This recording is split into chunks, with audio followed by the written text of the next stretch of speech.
আসসালামু আলাইকুম।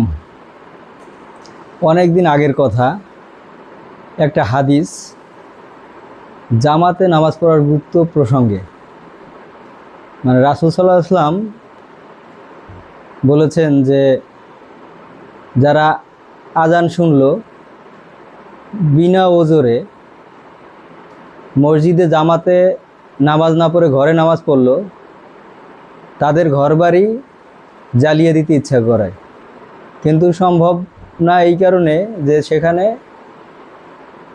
মহিলারা এবং বাচ্চারা থাকে। হাদিসটা এইরকম, মানে একেবারে হুবহু যে আমি বলতে পেরেছি ওরকম না, জাস্ট নামাজের গুরুত্ব বা জামাতে নামাজের গুরুত্ব প্রসঙ্গেই এই কথাটা বলা হয়েছিল।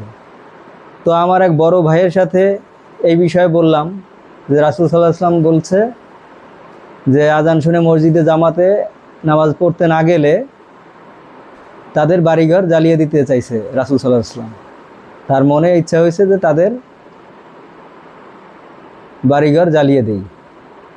সে তখন বলে, না, অসম্ভব, এটা হইতেই পারে না, তার মতো দয়ালু মানুষ সে কেমনে মানুষের বাড়িঘর জ্বালানোর কথা বলবে, মানে বলতেই পারে না। কিন্তু সে এইটা বোঝে না যে এখানে জামাতের গুরুত্বটা বোঝানো হয়েছে, জামাতে নামাজের গুরুত্বটা বোঝানো হয়েছে।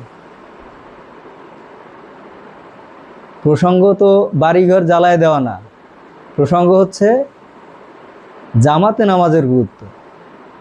জামাতে নামাজের গুরুত্ব বুঝাইতে দেয় এরকম কঠিন একটা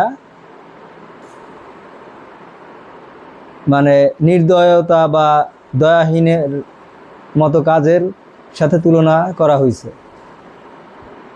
তো আসুন আমরা মসজিদে যাওয়ার চেষ্টা করি।